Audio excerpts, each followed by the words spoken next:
आज की बात अब हर शाम सोमवार से शुक्रवार 8:30 बजे से।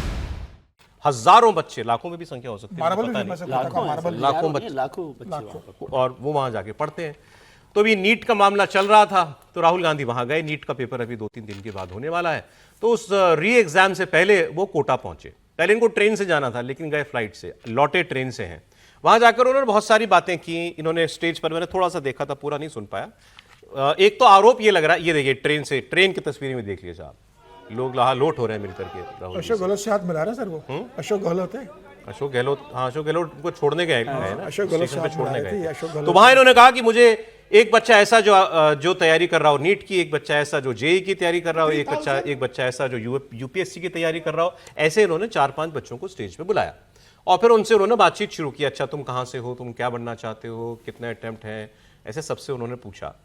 फिर अंत में अब जो उनका वो था कि Indian education system is flawed, ये शिक्षा व्यवस्था जो है ये बेकार है, ये एजुकेशन सिस्टम हमारा सिलेक्ट नहीं करता, रिजेक्ट करने के लिए बनाया गया है। उसका उन्होंने बाकायदा डेटा दिया है, वो इन्होंने इस बात को प्रियंका गांधी ने भी पोस्ट किया। तो उसमें जो है हाँ, तो उसमें इन्होंने ये लिखा है कि ये इतने हजार में से इतने बच्चे जो है सिलेक्ट होते हैं, डॉक्टर बन पाते हैं, इतने जो है वो इंजीनियर बन पाते हैं, और इतने जो है वो आईएएस बन पाते हैं। तो उन्होंने कहा ये तो रिजेक्ट करने के लिए एग्जामों में बैठा जाता है, सिलेक्ट तो इतने ही होते हैं, 2-4-5 ही सिलेक्ट होते हैं। तो ये सवाल उन्होंने उठाया। आप सुन लीजिए जरा उन्होंने क्या बोला। This is stressful, this is unfair, and this is brutal. The Indian education system is a rejection system. It is not a selection system. That is the fact that we are facing. Right? Do you agree with this? You are facing extremely difficult odds. The system के पैसे सिर्फ इन 5 रास्तों से बनते हैं। यह मैं आपको नीट का उदाहरण देना चाहता हूं। अब मैं आपको पूरा आर्गुमेंट बताता हूं जो राहुल गांधी देना चाह रहे हैं। पहले तो जब ये पैसा वाला जो बात वो दिखा रहे थे ना, हाँ अब ये मुझे मेरे हाथ में आ गया, सही पोस्ट प्रियंका जी ने इसी प्रोग्राम को बताया। उन्होंने लिखा कि राहुल गांधी ये कह रहे हैं कि इन 5 इम्तिहानों की कोचिंग के लिए, डॉक्टर, इंजीनियर, यूपीएससी, इस टाइप की 5, उन्होंने कहा केवल ये 5 ही लोग एवेन्यूज हैं क्या, और क्यों नहीं है? इससे हम सहमत हैं। लेकिन राहुल गांधी क्या कहना चाह रहे हैं?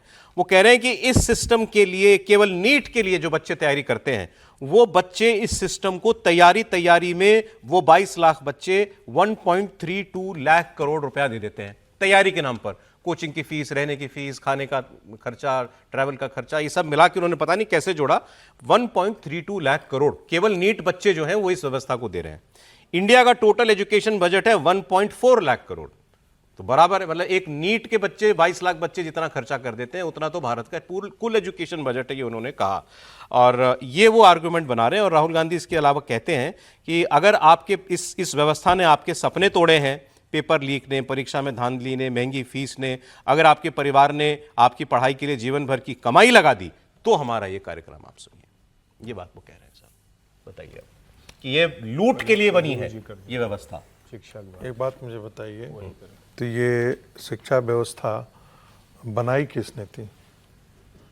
इनके तो दादे, नाने, परनाने, उन्हीं लोगों की तो दी हुई है शिक्षा व्यवस्था। परिवर्तन आया है। नरेंद्र मोदी ने जो 2020 के अंदर जो नई शिक्षा पद्धति लाई है, वो हैंड्स ऑन लर्निंग की बात करता है, रिसर्च की बात करता है, रिसर्च को ग्रास रूट तक ले जाने की बात करता है। वो कभी नहीं कहता कि आप डॉक्टर, इंजीनियर बन जाइए। लेकिन इनके ज़माने में तो यही था। इन्होंने, इनकी विरासत में तो डॉक्टर नहीं बने, इंजीनियर नहीं बने, तो बाकी तो आपने पढ़ाई ही नहीं किया। पहले लोग तीन ही लोगों को तो दहेज मिलता था, या तो आईएएस हो जाए, या तो डॉक्टर हो जाए, चौथा भी या डॉक्टर हो जाए, इंजीनियर हो जाए, आईएएस हो जाए, या चौथा दरोगा हो जाए। तो ये 4 लोगों की थी। बाकी लोगों के दहेज का रेट बहुत कम हुआ करता था। हम लोगों को प्रोफेसर वैसे कोई पूछता था क्या? कोई भी नहीं पूछता था। हम बता देंगे, पर्सनली बताइएगा तो बताएंगे कि दहेज में कितना मिला था। मूल बात पे आ जाते हैं, इसमें कोई दो राय नहीं। उन्होंने आगे भी बोला कि ये रिजेक्शन है। हम मास लेवल पर बात करते हैं भाई साहब। 20 लाख नहीं, 50 लाख लोग हायर एजुकेशन पोर्टल हर साल ज्वाइन करते हैं। 3-3 कंट्री के बराबर ये हो जाता है, जहां 3-4 कंट्री मिल जाए जहां student higher education portal join करते हो, वहां अकेले इंडिया ज्वाइन करता है।